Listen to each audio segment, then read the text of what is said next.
Welcome to Mental Disabilities and the Criminal Justice System. I'm Elizabeth Kelley. I'm a criminal defense lawyer, and I have a nationwide practice representing people with mental disabilities.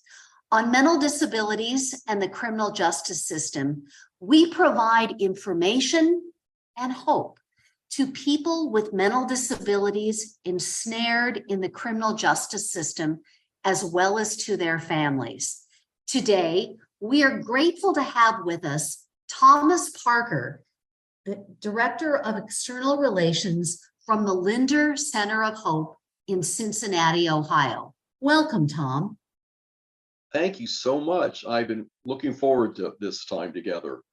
Well, we've been looking forward to hearing from you. And I should tell all of our listeners that for many years I had known of the Lindner Center of Hope because, quite frankly, it represents the gold standard of mental health care. And I had the pleasure this summer, while I was in the Cincinnati area, of touring Lindner and met with Tom as well as many of its staff members. And I was thoroughly impressed. So with that kind of a setup, Tom, tell us what Lindner's mission is and describe for us how it was founded. Well, I'd love to do that. I wanted to say too, though, you're one of a kind. We receive a lot of visitors from around the world, and you have such a beautiful way to help people that is so unique. And our staff was intrigued with you and the work you do. So thanks for taking time to stop by. Oh, was happy to do it. Well, this is our 15th anniversary, and that means a lot in the mental health world because, over 15 years ago, the Lindner family met with Dr. Paul Keck, and who was our CEO. Now he's CEO emeritus and still on staff working with our families, but they met, it was more than 15 years ago because they were dreaming about building a freestanding psychiatric facility in the Midwest. They had been to McLean, and McLean is an incredible psychiatric hospital. And the Lindner family said, why can't we do this kind of a level of care in the Midwest, specifically in Ohio? So they met with Dr. Keck, who had worked at McLean at the Pavilion, and said, what do you think? He was now living in Cincinnati, and they got together for dinner and said, let's build a hospital, psychiatric hospital, freestanding, which is unique because oftentimes the psych unit is part of a medical hospital. And so we were the newest freestanding psychiatric hospital to be built in North America 15 years ago, after a few years of planning and finding the best staff. And we opened with, over 40 full-time psychiatrists and psychologists and upper level clinicians, and created a full continuum of care for a psychiatric hospital, inpatient and outpatient and research, and all kinds of unique therapies like TMS and ECT, and then inpatient for adults and adolescents. But what McLean told us was to somehow make a mark in the greater world. And so we opened this freestanding psychiatric hospital with assessment programs for adults, for people who were struggling with complex mental health issues, to come in for 10 days minimally and meet with the team and uncover, discover, reveal what is actually going on with the exact diagnosis, medication changes, and treatment recommendations for the future. And that is exactly what we've been doing, and how we've been known throughout the country and around the world, not only a great local hospital, but around the world as a place for assessing and helping to unsort complex, what we call comorbidities, 2 and 3 and 4 or more medical mental health issues. And so that's the Lindner Center of Hope. The Lindner family are still very involved on the board. They're Mr. and Mrs. Lindner are incredible people. They care so much about mental health. And Mrs. Lindner said to me at a meeting a few months ago, our desire is to change the course of mental health for a lifetime. And so that's what we do. And I think that's incredible. And we have a lot of board members and people from the greater Cincinnati area who want us to succeed. And then a lot of referrers like yourself from around the world who want us to help their family members. So as a clinician, I met Lindner Center of Hope about 13 years ago and thought, wow, this is pretty amazing. I live, 40 minutes away from this incredible psychiatric facility. And so I attended a workshop and went away thinking, wow, this is something like a dream. And so I met the CEO and some of the staff, and before long I was working full time and still there 13 or 14 years later. So that's a long time. Love what I do as a clinician and helping families to find the next steps for their loved one, whether it's us or someone else, including what you do, Elizabeth. Well, thank you for that description. And that description has provoked 1,000 different questions. First of all, let's start with some basics. What are the typical ages of someone who comes to the Lindner Center? How long can they stay? And when I was there, I noticed that you had many different treatment environments. Tell us about those. Right. That great questions. Mental health still feels so much like the Wild West to me. And when I get calls from families, they're wondering about levels of care. And when you break your leg, you know what you do. You go get a cast and then you go to rehab. Different mental health. So we have a variety of levels of care. Spend a lot of time explaining these levels to families. If you're in a psychiatric emergency, and you're from the greater Cincinnati area, you come to us and you stay for a few days and you pass beyond your emergency. However, there are so many times when individuals get to a psychiatric emergency, namely danger to self or others, and still need more eyes on deck. So at Lindner Center, in addition to these psychiatric emergency beds, we have what we call assessment evaluation beds or units. So 2 different programs, residential looking for individuals who do not need traditional locked psychiatric emergency care, but who are not ready to go back home and really need more eyes on deck.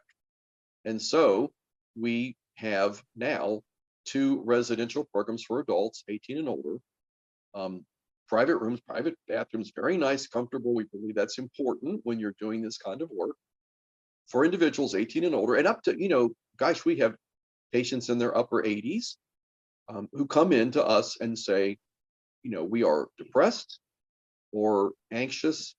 OCD is a common diagnosis these days, or having disorder problems or addictions. And given the fact that you have some older citizens in your facility, yes, are you able to treat people who are diagnosed with dementia? So that is really a great question. What we find we do the best is helping individuals who are older, who have a mental health issue like depression or some significant adjustment to losing family member or a business, and may have some memory issues. We've helped several older people sort out what was a memory decline issue and what was more mental health. So although we're not a diagnostic center for Alzheimer's, and by any means, there are such great programs that do that, we do help individuals who are struggling and can't seem to get through the day, but we're able to sort out what could be early signs of dementia. Okay. But most importantly, we're discovering that so many individuals at every stage of life can make it successfully or get stuck. And individuals who are in their later years are looking for ways to leave a legacy and make a difference and find themselves depressed. And oftentimes it's because someone has, or many someones have passed away, or there have been great losses. And by the way, if you've ever been depressed or really anxious, it's hard to keep your memory in order. And so sometimes memory issues have to do with mental health challenges like depression or bipolar or anxiety. We had an individual come to us who had retired and discovered that he had obsessive compulsive disorder. And yet it served him well in his career. He had a Sure. position. Yeah, it was amazing. He was really good at what he did. He used his hands in the medical field. And Well, so, and I've yeah. represented several individuals who have bipolar disorder, and it was during their periods of mania that they were so hugely productive, and that was instrumental in their professional success.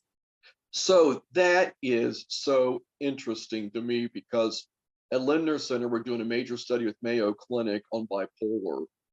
And Dr. Keck, our CEO emeritus, and Dr. McElroy, who's the medical director of a research center, are both top researchers in bipolar disorder. And what we have learned is that although on the one hand, bipolar is the most dangerous of mental health diseases because of extreme energy or lack of it, and danger on both ends of the spectrum. But so many individuals who are brilliant are somewhere on the bipolar disorder spectrum. And so what's fascinating about mood changes, mood lability, is that's dependent on where you're on the spectrum. People who, I don't know if you've heard this, but this is a really interesting way to look at a mood disorder. Every day, most of us are pretty okay. We call that euthymia. We're having an okay day, maybe a little stressed, but we can make it through the day. And then there are some of us who walk through the day like it's a birthday party. They're a little bit euphoric. Have you ever had one of those days? I love people like that. Yeah, they're fun. Like they're always happy and up. But for people who are bipolar, that's kind of like stepping up the stair step. And so then there are those who take one step above euphoria, and they're in kind of a hypomania place. It's like a birthday party on steroids, And so, but these people get a lot done, and family members will say, "Gosh, they get so much done." And when we go on vacation, we're sightseeing for 20 hours. It's like going to Disney World and never sleeping, And then, but what happens is they're not sleeping, which is not also good, and they may not be eating, and they may be racing through their day with pressured speech and racing thoughts. And not always is that a fun place, because those individuals can also become irritable very easily. And that's hypomania. But those are the people we often, going up the stair steps, we kind of like those people. But then that final stair step, which is mania, that's a condition, a stair step, a place that can look like psychosis. And so when someone comes to Lindner Center, we're very careful to split that hair. If you come in and you're manic and you're really dangerous to self and others, you would be seen as someone who needs acute inpatient. Well, your metaphor of the stairs is very well taken. That being said, how long is the typical stay at Lindner? How long can people stay? So length of stay is dependent upon how someone presents coming in. And sometimes a flight cross country can change a person's mental health status. Normally, when someone's coming in from out of town, we start with 10 days, which is an evaluation period. There's no real science behind that first 10 days of evaluation, which we specialize in, evaluation assessment. Some programs might do a month, some programs may do 2 months. We think 10 days is the appropriate amount of time for someone to settle in, see his or her psychiatrist and psychologist, do some evaluation work, attend groups, and maybe be able to do neuropsychological testing to confirm diagnosis. And then there's a feedback session with the team, with the family member, and anyone the family member wants to attend. And the next steps are revealed and shared. Oftentimes, individuals will stay an additional week because they have really appreciated and valued time with their therapist and in group, and can learn some skills. We teach skills in a variety of different ways, not just medication, but skills. And other people, though, can go home because they're ready to go back to work or school, or maybe see their outpatient therapist, or maybe even sometimes go to a longer-term residential program. However, there are those individuals who stay with us a lot longer because of psychosis, or that thing we called bipolar with mania, or we specialize in OCD, obsessive compulsive disorder, and that tends to be a longer period of time working with therapists in what we call exposure therapies. The average length of stay, though, is somewhere between 17 and 28 days at Lindner Center.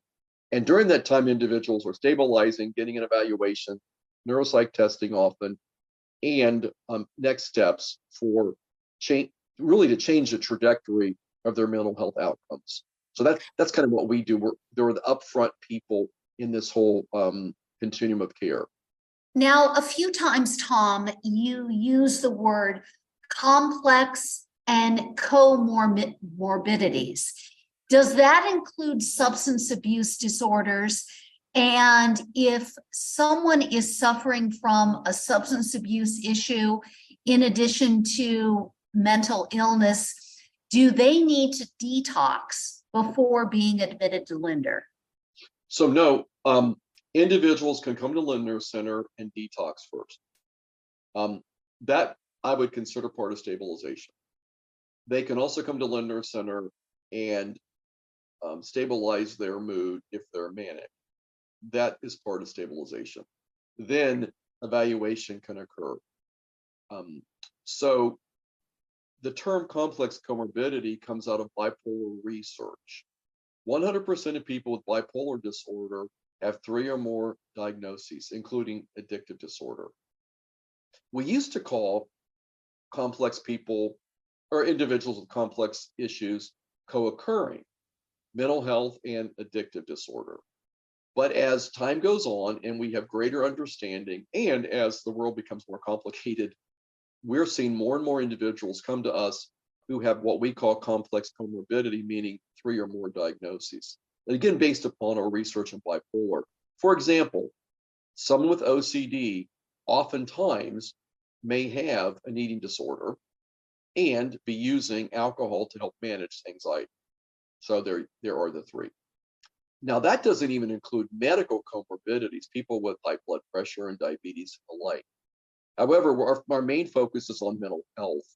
So we use the word complex comorbidity to cross the line from dual diagnosis to 3 or more diagnoses. That's where we find people are struggling, and will come to us because they're wondering what's up. And what's up is it's more complex than not. It can't be solved without more time doing evaluation work. Well, I appreciate your outlining that complexity for us. And I know that when I'm meeting with families, when I'm presenting to other attorneys, I tell them that very, very seldom do you meet someone who only presents with, say, bipolar disorder or autism spectrum disorder. They need to be open to a variety of different issues, and in turn, they have to convey to the court, and unfortunately, if needed, they need to convey to the jail or the prison that this person has a variety of different issues going on, and as such, that person needs a variety of different treatment modalities. And boy, isn't that true, that individuals with a variety of mental health diagnoses need a variety of responses. And evidence-based treatment, best practices state that they should occur at the same time. Following detox And following, acute mood stabilization, we identify and we work on these diagnoses at the same time.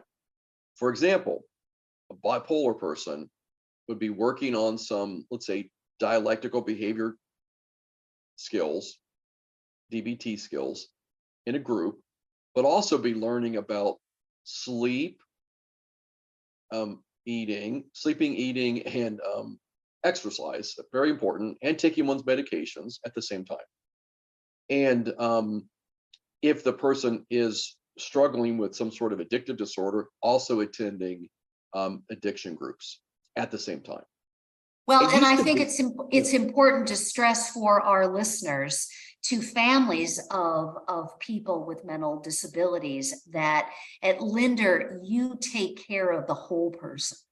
And you're very sensitive to the fact that if one aspect of their life is not working well, chances are other aspects of their life are not either. Oh, that is so true. So individuals who come to us and while they're testing, they attend groups and learn some skills. They can also go to 12-step meetings or our evening intensive outpatient program for addictions while working with the case manager to get their resume ready, because keeping a job is really important, while the family gets educated on the illness. I believe that for most people, where the rubber meets the road is something called V code. V code is in the diagnostic manual, and it's the back of the manual that describes all of the challenges in life that are beneath the major diagnoses. I mean, we can be diagnosed with depression and addictive disorder, and spectrum disorder and anxiety disorder. But where we fail most often is if we're a kid, we fail in school. We fail in our class. We fail in learning. If we're an adult, we oftentimes fail at work, fail in a relationship, fail when we try to pay bills. There are scores of these V codes or these classifications for individuals who have just day-to-day problems. And I believe this is so missed in the way that we do mental health. We love to diagnose major illness because that's the way it works, right? And I agree.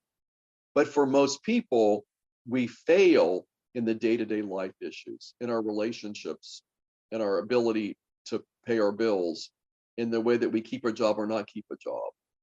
And the ongoing care for someone with mental illness is really about these daily life issues that need to be managed. Case management, therefore, is absolutely critical. If Lindner Center's place is to help with evaluation, to direct the care to the right next step, and then a lot of great residential programs and partial programs and intensive outpatient programs can do the ongoing work, case management is where the rubber really meets the road. Someone like a sober coach taking you to 12-step, or someone helping you with your resume, for example. Well, we will put up V codes in the show notes. And the metaphor that I often use is that of a tapestry. If you pull out one thread, the entire piece of fabric tends to unravel. Tom, I've referred cases to the Lindner Center, so I know the answer to this, but I want to make sure that our listeners learn the answer to this. Do you take people with pending criminal charges, and do you take people with criminal convictions? And if so, what's the process? So the answer is that if someone is working with the court system and the judge makes a recommendation and gives the person a choice, they can come to Lindner Center. If it is ordered by the court, no. That's based upon our zoning or our facilities located. So we work with many individuals involved in the court system coming out of jail or prison when it has been recommended, not ordered. So it's a choice. And so that distinction is important. And are there any charges or convictions which constitute a complete bar to admission? So those who are sexual perpetrators would be a rule out. Okay. And violent crimes would be reviewed depending on what caused the violence. If someone was actively psychotic and it was a medication issue, that would be part of the evaluation. Great thing about our team is, and you've experienced this with the team, they'll review records and the doctors will look at the records, and we really want people to come and succeed. So if it's not a good match, we're going to say, hey, sorry, here's another idea. And Elizabeth, you're really good at knowing all the different treatment programs, who are able to accommodate your clients. Interestingly, we work together as a larger network of providers to help each other out and help referrers like you. So, we're really good and collaborative. The good programs like to work with each other and help the patient in need find the best placement. Well, and that is so true. I know many times I have suggested Lindner to someone, and you have told me, based on the profile of the individual, that another facility would better serve them. So I appreciate that.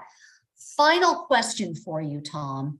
What advice would you give to families of a loved one with a mental disability issue who is facing a criminal charge? I would definitely call someone like you to help sort out what is possible. And I would also look at an assessment.